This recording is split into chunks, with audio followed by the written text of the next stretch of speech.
Эутирокс неге көмектеспей жатыр?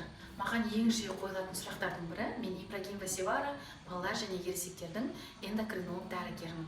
Эутирокстың сізге көмектеспеу бір себебі, егер сіз эутирокс ішіп болғаннан кейін сразу тамақ немесе басқа витаминдеріңізді, дәрілерді ішетін болсаңыз, онда ол сізге көмектеспейді. Себебі эутироксты, гормонды тамақпен бірге, басқа дәрілермен бірге қосып ішкен кезде оның сіңімділігі төмендейді және оның әсер ету механизмі төмендейді.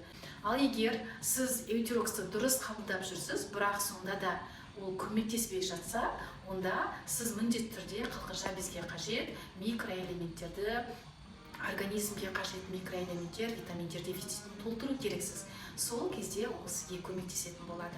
Кейбір жағдайларда болуы мүмкін, эутирокстың сізге аз дозасы тағайындалған болуы мүмкін. Әрине бұл жағдайда дозаны жоғарылатуға тура келеді.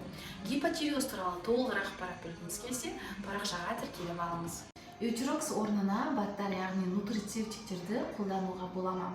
Егер сіз гипотиреозбен ұзақ уақыттан бері ауырсаңыз, эутирокстың үлкен дозасын қабылдасаңыз, қалқанша безге операция жасалынған болса, қалқанша безге радиотерапия жасалынған болса, бұл кезде эутирокссыз болмайды. Әрине бұл жағдайда эутироксты міндетті түрде қабылдау керек. Эутирокспен бірге қалқанша безге қажет микроэлементтерді бірге тағайындауға болады. Әрине бұл тіктігіні түсіруге жақсы көмектеседі.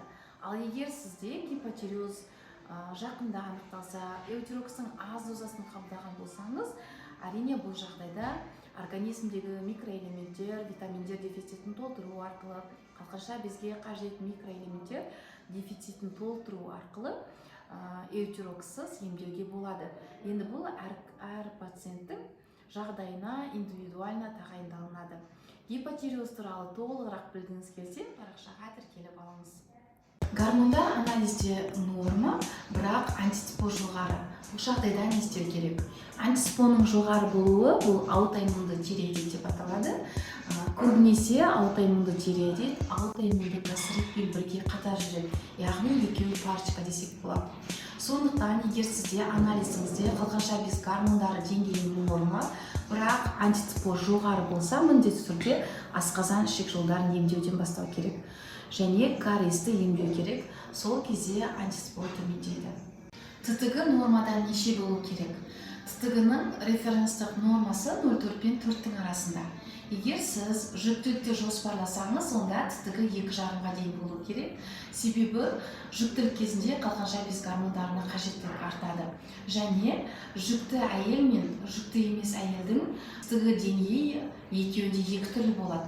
Жүктілік кезінде әр триместрға байланысты ТТГ деңгейі өзгеріп отырады.